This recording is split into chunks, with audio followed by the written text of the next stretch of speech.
All right, so Indiana's governor now says that he is open to a clarification of his state's religious freedom law. Clarify probably being a step short of fixing, which he says he doesn't need to do. But the problem is clear.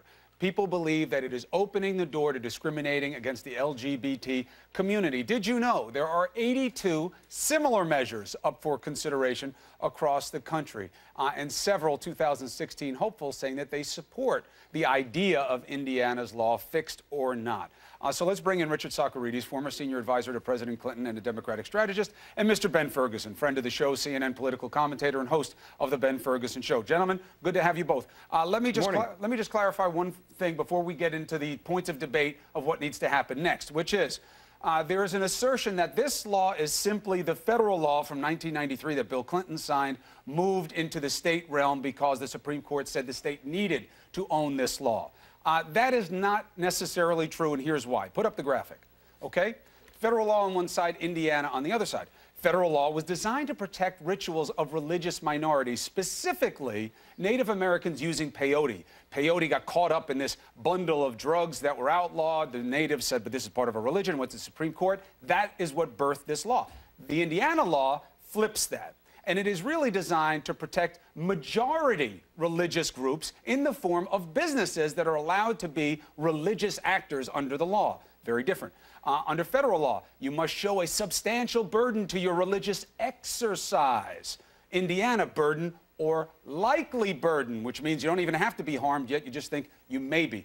Government must be a party. What does that mean? That's key. It was supposed to stop state action, the government, from infringing on your rights of religious exercise. Here, it can be a private party. That's a major concern. That means when someone doesn't like something, they can sue you about it, and this extends protection to those suits. And the last one, anti-discrimination amendment, was rejected, which means that under the Indiana law, that part of the graphic is wrong. Under the Indiana law, the Democrats in the General Assembly said, hey, we should add this provision that says this law can't be used to discriminate, and it was rejected. All right, that was never an issue under the federal law. All right, so those are the facts about the two laws. Now let's talk to what should happen next. Ben Ferguson, the governor says we want to clarify, not fix. Semantics aside, what's the right thing to do?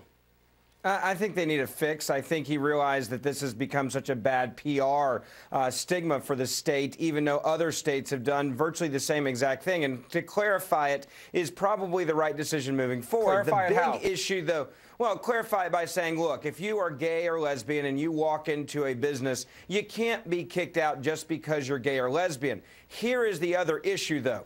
Does this infringe on the rights of a business owner to stand up for what they believe in? A great example of that would be this. If you own a gay bar and someone comes in and says, I want to rent your facility for a traditional marriage rally, should you have the right to say, that goes against my beliefs, I'm not going to rent my private business to you, the same way that if a KKK member comes in and says, I want a birthday cake made to celebrate the birth of the KKK, should a baker, regardless of the color of their skin, be able to say, I am not going to make that cake? It also would apply to a Christian who has asked to make a wedding cake for a gay marriage. Gotcha. Socarides, Ferguson is flipping the script on you, and he's putting the onus on how would you like if it happened to you. What's your response? Well, first of all, I would say with respect to the law that nothing short of an outright repeal of this law is going to be acceptable to the American businesses.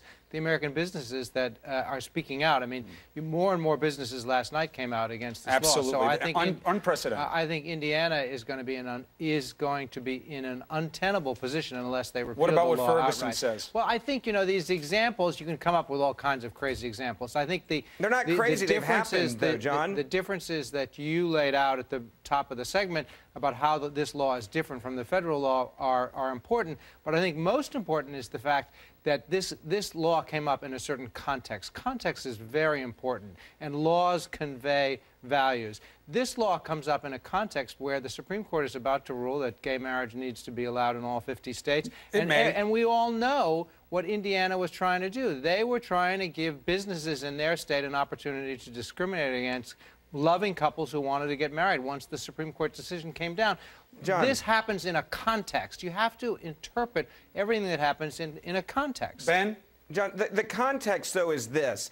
Does a private business have the right to have their moral beliefs and practice those beliefs when it comes to business? Recently, hey, Ben, there one was second, a case... because you need to clarify something for us. Can you clarify why you link a belief with a practice? Because that's what this law was always about, was is it stopping you or burdening your practice of a religion? How does this burden your practice as opposed to just being offensive to your ideas, which would not be easily protected? If I have a venue that is practicing and I use it on my faith, if I am having a Christian business, I should be able to hold true to those standards without having to worry that I'm going to be sued and my business is going to be shut down because I stand up for my moral beliefs. The same way that you may not even be a religious belief, but you might have someone come in that wants you to participate in something that goes against what you believe as an individual, regardless of religion.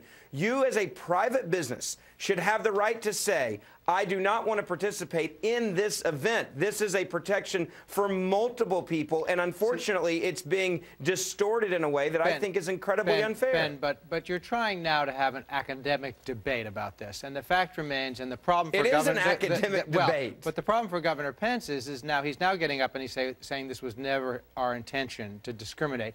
But it is so clear, the record is so clear, and I hate to say this about the man, but the man is just lying at this point. I mean, it is so clear what they were trying to do. It is so clear what they were trying to do, because if you look at the legislative history of this bill, this is exactly what they were trying to do. They saw that Indiana was one of the 13 states that remain where gay marriage is not permitted. It was coming this summer. They needed to do something. And now he's saying that it was never our intention. It was never our intention to discriminate against anybody. Let's see where they go with it, because that will be a reflection of intentions as well. Richard Socarides, Ben Ferguson, let's leave this part of it here for now. We'll pick it up on Twitter, Ben, and I want to start with send me a tweet about your explanation of why this fits into an extension of no shirt, no shoes, no service, no gays as an extension of that, because it sounds like you're treating gays like a hygiene issue.